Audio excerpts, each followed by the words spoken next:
ಮುಖ್ಯಮಂತ್ರಿಗಳಾದ ಸನ್ಮಾನ್ಯ ಸಿದ್ದರಾಮಯ್ಯನವರು ಸೋಮಣ್ಣನ ಕೆಲಸನೇ ಇಲ್ಲ, ಅವನು ಸುಮ್ಮನೆ ಕಾಲ ಕಳೀತಾನೆ ಅಂತ ಹೇಳಿದರು.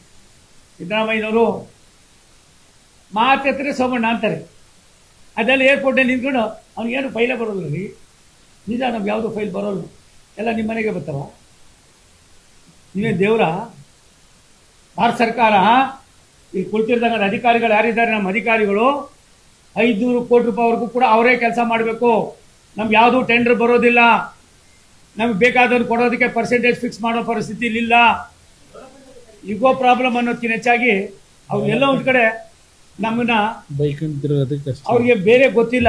ಜನರು ಸುಳ್ಳು ಹೇಳೋದೇ ಅವ್ರೊಂದು ದೊಡ್ಡ ಆಸ್ತಿ ಮಾಡ್ಕೊಂಡಿದ್ದಾರೆ. ದುಡ್ಡಿದ್ರೆ ಯಾಕಪ್ಪ ಈ ಪರಿಸ್ಥಿತಿಗೆ ಬರ್ತಾಯಿತ್ತು? ನಮ್ಗೆ ಯಾಕೆ ಮಾಡಬೇಕಾಗಿತ್ತು ಅವರು? ನಾನು ಭಾರತ ಸರ್ಕಾರದಲ್ಲಿ ನಾನು ಹೇಳಿದೆ, ನಮ್ಮಲ್ಲಿ ಕುಮಾರಸ್ವಾಮಿ ಇವತ್ತು ಇಂಡಸ್ಟ್ರೀಸ್ ಮಿನಿಸ್ಟರ್ ಆಗಿದ್ದಾರೆ, ಬಟ್ ಸ್ಟೀಲ್ ಮಂತ್ರಿಗಳಾಗಿದ್ದಾರೆ.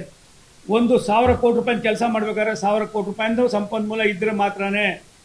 ಅವ್ರ ಹತ್ರ 100 ರೂಪಾಯಿ ಇದ್ರೆ 10 ಲಕ್ಷ ಅಲ್ಲ, 100 ಕೋಟಿ 200 ಕೋಟಿ 300 ಕೋಟಿಗೆ ಹಾಕಿ ಎಲ್ಲರೂ ಕೂಡ ಎಲ್ಲ ಒಂದು ಕಡೆ ಸತ್ಯಾನಾಶ ಆಗೋ ಕೆಲಸ ಆಗಿದೆ.